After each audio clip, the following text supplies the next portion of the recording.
Good morning, everyone. Good morning, parents. Thank you for making the time to be here with us on our Mission Progressing Together meeting. My name is Flor Sanchez. I'm the district parent liaison for the district. Thank you to the administrators that are present this morning. We have a lot of announcements to share with you, and then we have a presentation for you parents this morning. But before anything, I just want to inform you that on your clipboards, you have an index card. And on that index card, I would like for you to write down any comments or questions that you have that we're going to answer after the meeting.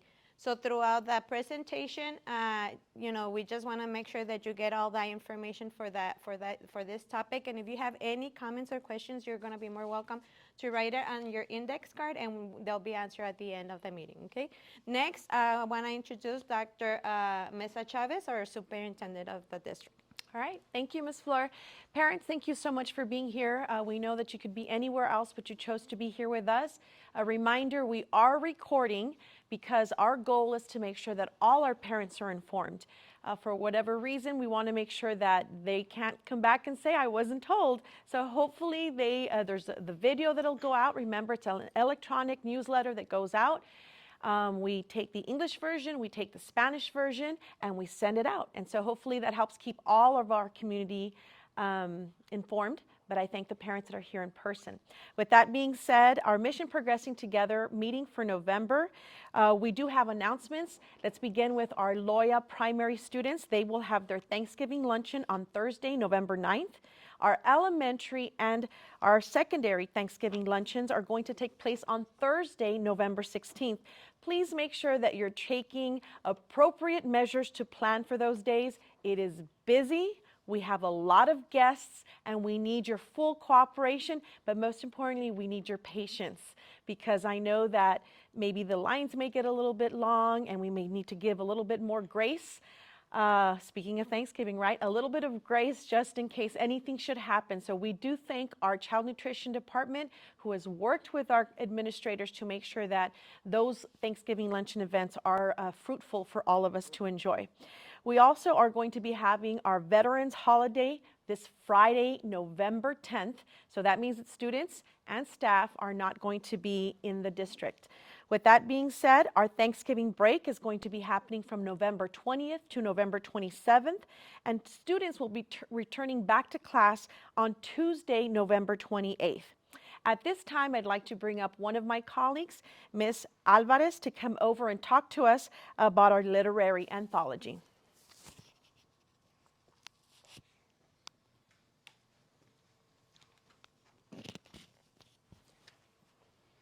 Good morning, welcome parents. I'm with you this morning to announce our literary anthology. So if you're unsure as to what a literary anthology is, it's a collection of works. These works can be written and they can be drawn. I am Ana Alvarez, like Dr. Mesa Chavez mentioned, one of your district anthology coordinators, and already we have our students from pre-K 3 all the way to our high school seniors participating in this, but we want you also to participate. So in your clipboard, you have a flyer that looks something like this, and we do ask for submissions from our parents, our grandparents, anyone from the San Elizario I.S.D community to participate. And as you can see up on the screen, our theme this year is Ecos Ancestrales, embracing our roots. So this year's theme is all about family, traditions, things like that. So submissions will be due on March 1st, so we're giving you some time to think about it. But if you're like struggling, like, oh, I'm not really a good writer, oh, I don't know, or you're worried, we are offering writing workshops in the month of February alongside our Latino Love session. So we encourage you to apply. All your submissions can be dropped off here at central office, and they'll make sure to give it to us. If not, we look forward to seeing you during our February sessions where you could get an entry into our book, and our winners celebrate in a champions luncheon and get a medal and get recognized. So thank you, and we hope you participate. Thank you, Ms. Alvarez, for the information. Next, we have Ms. Gloria Soto. She's one of our counselors at the high school, and she will be presenting on bullying.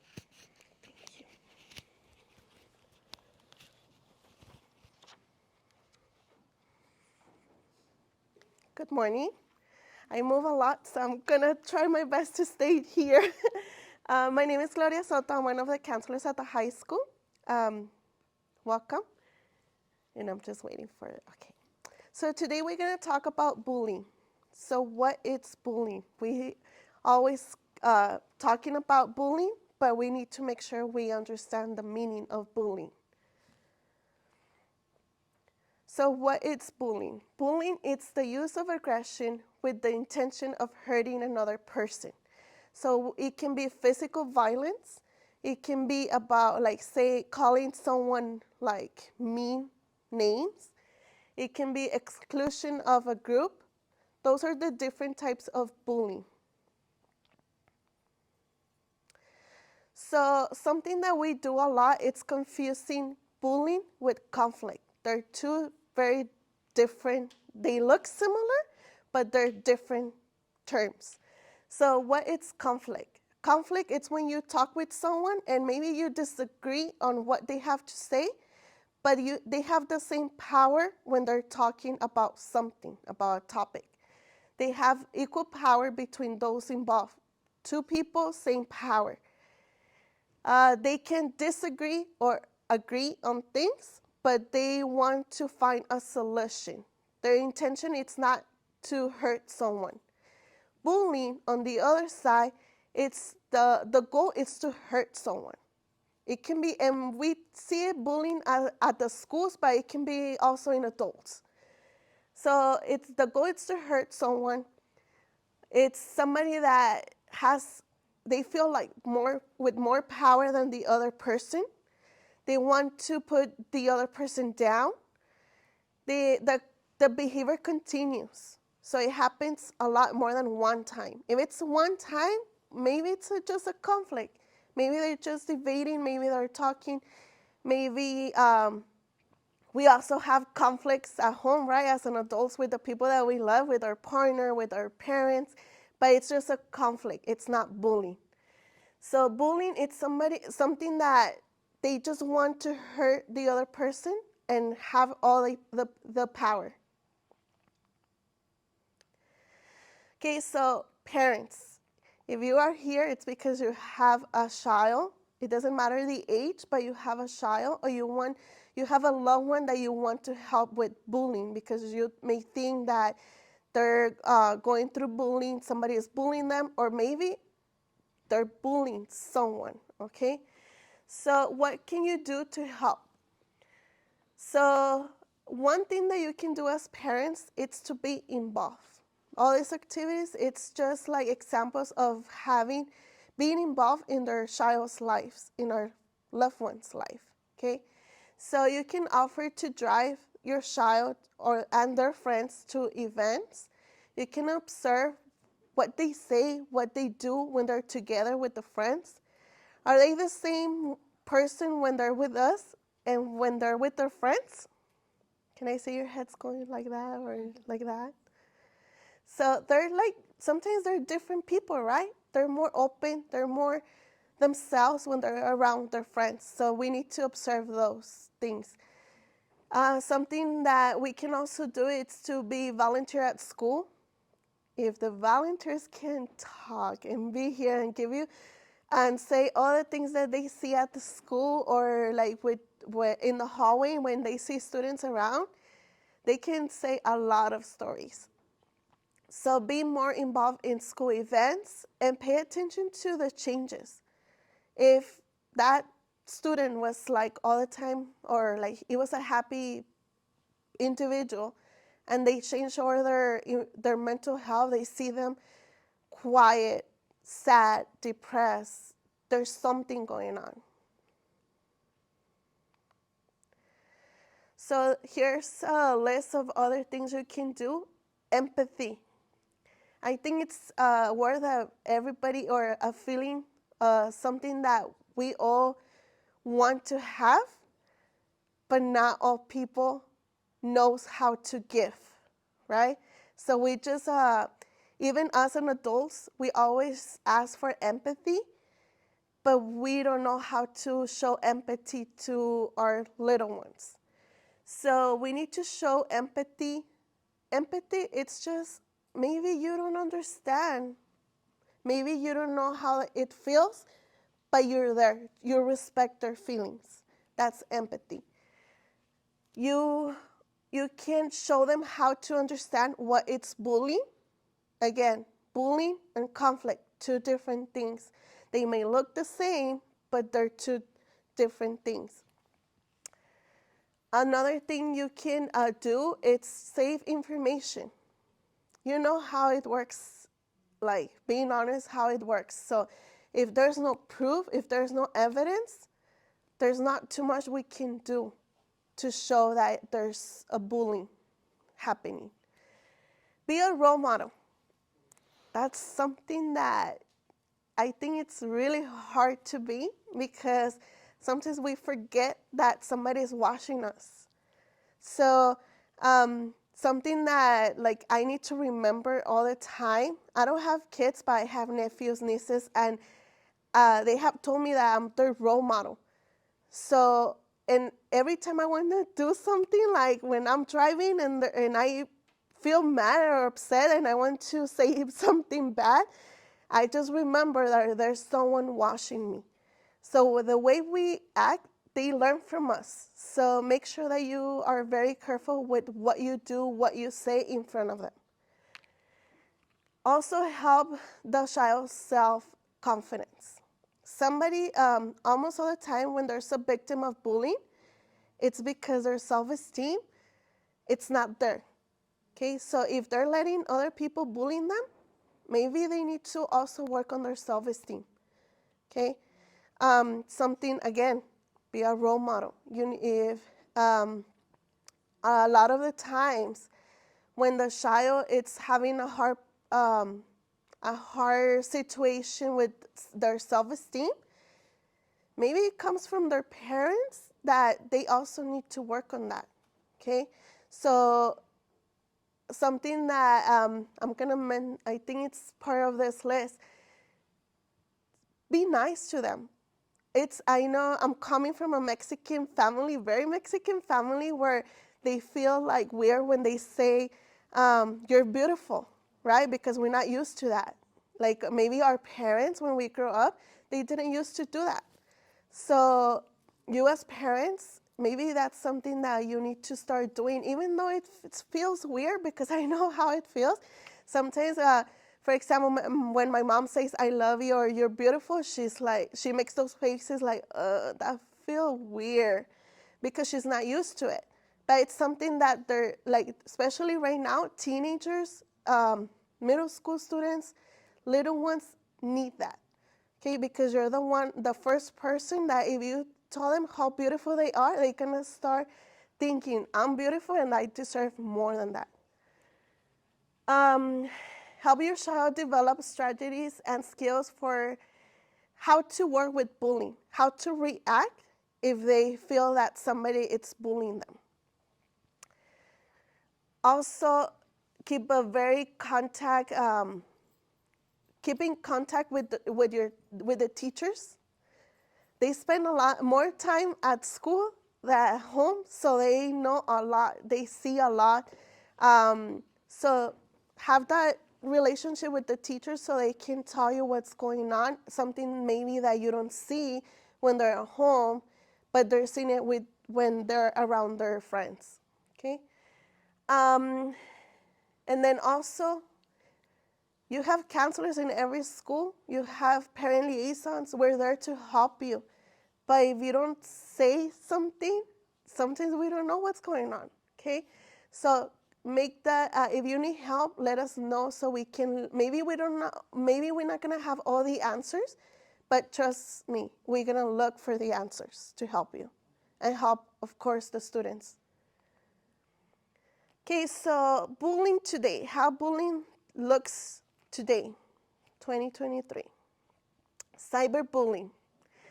I think now we hear more cyberbullying than bullying, because if you see all the 6 pictures, what they have in common is that they're in front of a computer, a cell phone. Technology right now, it's part of their life. Okay, it's like they use technology almost like all day in their lives. So cyberbullying. So something that you can do when you see your students going through cyberbullying, or sometimes it's our people that are bullying others. Okay, sometimes we have seen when I was a teacher, I saw like some of the best students, like top 10 students, bullying others. Like when they play video games, sometimes they say things that they don't think before saying it. So there's have been cases when they're playing, right? They get excited and they say things that they shouldn't be saying to other people.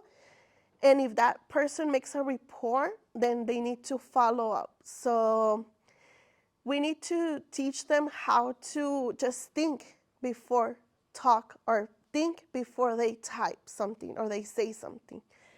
So do not allow them to have a social media account when they're little. I put 13, but I mean, that's like your decision, right?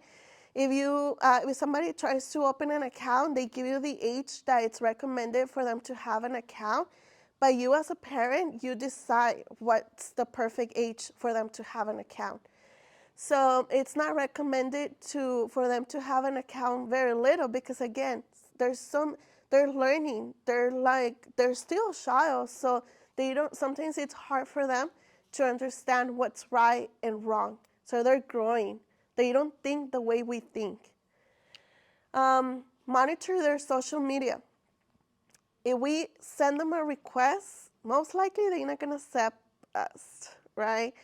But we're adults, so we need to find a way to just go and see what they're posting on their social media. I know that sometimes for like honest people, it's hard to do that, but we're doing this to protect our children. Have children check their cell phones. Something also that it's recommended. Again, I put the time because the experts recommend that, but you as parents decide what time it's best just to ask for their phones, just for you to keep the phone when they're supposed to be asleep, right? If we just let them let them take care of the phone, again, they're children. So sometimes they don't know how to make good decisions. So if you let them stay with their phones, sometimes you see them like using social media or online. You see them online like around 2 a.m. when they're supposed to be asleep. So the best way is just to keep their phones when they're supposed to be asleep, and they can get it back the following day. Okay. Something that we see a lot at the high school. Okay, I'm talking about the high school because I work at the high school. It's that when we see like somebody reporting bullying, like we see a lot of like social media posting, and then the students come to us and they told us, well, this Juanito is talking about me. They're posting all these stories about me, but there's no names on the post. Like it can be to anybody. It can be to him, she, or anybody else. So if it's hurting them, if it's bullying, then block them, okay? But sometimes they're like, oh, she posts, so I'm gonna post this. So now it's not bullying because they have the same power, okay? So we need to be more careful on that. Just teach them. If somebody's hurting them because they're posting comments or things about something that they think it's about, like for them, then just block them, okay? It's like when we have people in our life that it's not good for us, we go away, right? We don't stay there. So that's like the same thing, but in social media. Save the evidence, take screenshots. Now, again, if it has their name, that could be used as proof. But if it doesn't have a name, it can be for anybody.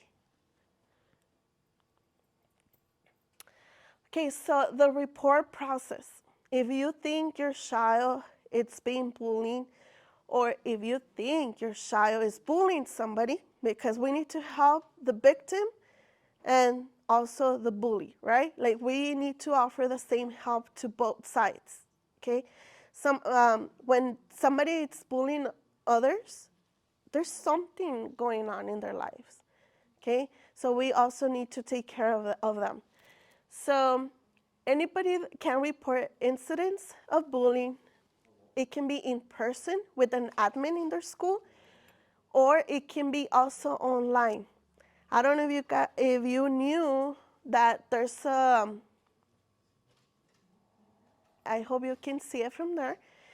That's how it looks on the website. So if you go to the district website, there's a tab where you can go and just type what's going on with your child or with a friend of your child. Anybody can report this.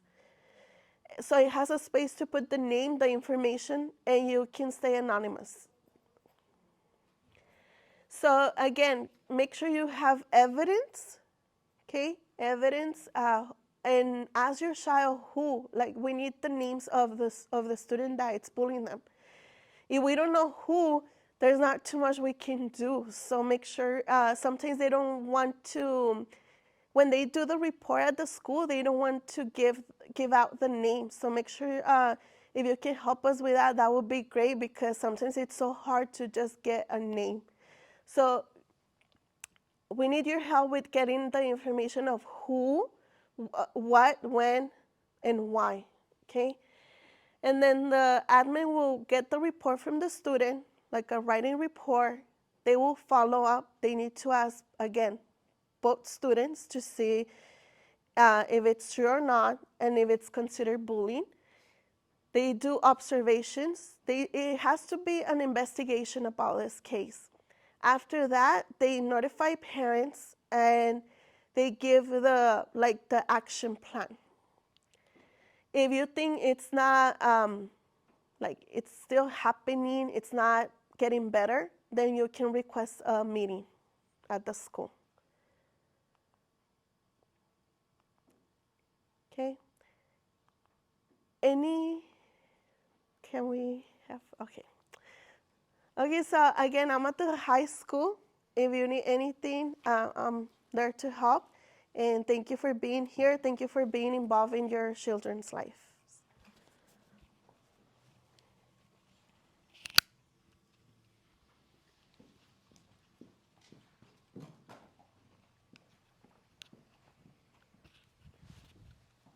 Thank you, Ms. Soto, for sharing that information with our parents. I believe it's a topic that most of our parents had requested this topic. That's why we asked Ms. Soto to come in and share this information with all of you. Next, we're going to go to the section of the Q&A. Dr. Mesa? All right, so thank you, Ms. Flores. So I want to thank our counselor for providing that information. If you have any questions, there's absolutely zero tolerance for the bullying, but we also need to be informed on what bullying is. And I think that's a really important skill that in our schools, we need the collaboration of our parents to help us identify how we can help children, our students, handle conflict when it arises. But with that being said, we want to ensure that we are doing our best to inform our students regarding how they can get the help if in fact they find themselves in a situation where the conflict turns into some type of bullying. And of course, it's important information for you to have because at that point, we're going to be engaging you as the parent to help us resolve the issue as best we can. We know that you could have been anywhere else today, so our parents who are here physically, thank you so much for being here. And thank you to our parents. We will be returning back in just a minute with our Spanish version. Thank you.